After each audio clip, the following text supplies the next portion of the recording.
कबीर के साथ ओवैसी का गठबंधन से इनकार। क्या होगा हुमायूं कबीर का अगला कदम?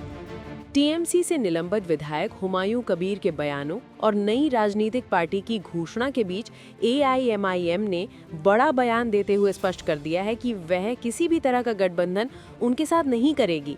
पिछले एक सप्ताह से पश्चिम बंगाल की राजनीति में जिस तरह तेजी से घटनाक्रम बदला है, उसके बीच एआईएमआईएम का ये बयान राजनीतिक हलकों में महत्वपूर्ण माना जा रहा है। टीएमसी से निलंबन के बाद नई पार्टी की घोषणा। हुमायूं कबीर को पिछले सप्ताह तृणमूल कांग्रेस ने पार्टी लाइन से हटकर लगातार दिए गए बयानों और नेतृत्व से टकराव के बाद निलंबित कर दिया था। निलंबन के तुरंत बाद कबीर ने 22 दिसंबर को नई राजनीतिक पार्टी बनाने की घोषणा कर दी। उन्होंने दावा किया कि ये पार्टी अल्पसंख्यकों, किसानों और सामाजिक रूप से वंचित वर्गों के अधिकारों पर फोकस करेगी। इसके साथ ही उन्होंने ये भी कहा कि वह राज्य में विपक्ष के विकल्प को मजबूत करने के लिए एआईएमआईएम सहित कई दलों से गठबंधन करने के प्रस्ताव पर विचार कर रहे हैं।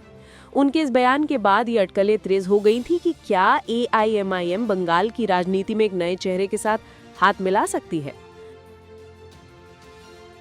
लेकिन रविवार को एआईएमआईएम के आधिकारिक सूत्रों ने स्पष्ट कर दिया है कि पार्टी इस तरह का कोई गठबंधन नहीं करने जा रही है। पार्टी नेतृत्व ने कहा कि हुमायूं कबीर के साथ किसी भी तरह की राजनीतिक साझेदारी का सवाल ही नहीं उठता। एआईएमआईएम की प्राथमिकता है अपनी संगठनात्मक मजबूती बढ़ाने और स्वतंत्र रूप से चुनावी जमीन तैयार करने की। एआईएमआईएम की ओर से ये भी कहा गया कि हुमायूं कबीर जिन परिस्थितियों में पार्टी से निकाले गए हैं, वह सहयोग के लिए उपयुक्त संकेत नहीं देते। पार्टी का मानना है कि स्थायी राजनीतिक विचारधारा और भरोसेमंद नेतृत्व ही गठबंधन का आधार हो सकता है, न कि तात्कालिक राजनीतिक संघर्ष के कारण बनाई गई नई इकाइयां। कबीर के दावे का एआईएमआईएम ने किया खंडन। हुमायूं कबीर ने कुछ दिन पहले कहा था कि कई दल, खासकर एआईएमआईएम, उनके संपर्क में है और गठबंधन को लेकर सकारात्मक बातचीत चल रही है।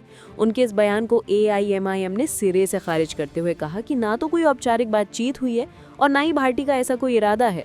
पार्टी के एक वरिष्ठ नेता के मुताबिक एआईएमआईएम पश्चिम बंगाल में धीरे धीरे अपनी जमीन तैयार कर रहा है। ऐसे वक्त में किसी व्यक्ति आधारित नए संगठन के साथ गठबंधन हमारी रणनीति का हिस्सा नहीं है। एआईएमआईएम का कोई प्रतिनिधि उनसे मिलने या बातचीत करने नहीं गया है। बंगाल की राजनीति में सीमित रास्ते। राजनीतिक विश्लेषकों का मानना है कि टीएमसी से बाहर आने वाले नेताओं के पास सीमित विकल्प होते हैं। बीजेपी सरकार और टीएमसी के बीच तीखी लड़ाई के बीच तीसरे मोर्चे की गुंजाइश हमेशा चर्चा में रहती है, लेकिन जमीन पर ऐसी कोशिशें अभी तक ज्यादा सफल नहीं दिखी हैं। एआईएमआईएम का साफ इनकार हुमायूं कबीर की नई पार्टी की शुरुआती राजनीतिक संभावनाओं पर प्रभाव डाल सकता है। कबीर अपने दम पर चुनाव मैदान में उतरेंगे। एआईएमआईएम की ओर से रुख साफ किए जाने के बाद माना जा रहा है कि हुमायूं कबीर अपनी नई पार्टी को अपने दम पर खड़ा करने की कोशिश करेंगे। उन्होंने दावा किया है कि उनके साथ स्थानीय स्तर पर कई लोग जुड़ने को तैयार हैं और वह पुरानी पार्टियों की निराशा झेल चुके लोगों के लिए नया विकल्प बनना चाहते हैं। नजरें 22 दिसंबर पर। अब बंगाल की राजनीति में सबकी निगाहें 22 दिसंबर पर टिकी हैं, जब कबीर अपनी नई पार्टी का औपचारिक ऐलान करेंगे। ऐलान के बाद यह स्पष्ट हो जाएगा कि वह किस वैचारिक आधार पर राजनीति करना चाहते हैं और किन चेहरों के साथ मैदान में उतरेंगे। एआईएमआईएम के इनकार ने उनके सियासी रास्ते को चुनौतीपूर्ण बना दिया है, लेकिन कबीर का दावा है कि वह पीछे हटने वाले नहीं हैं। इस खबर में इतना ही। अपडेट्स के लिए देखते रहें one India. Subscribe to One India and never miss an update. Download the One India app now.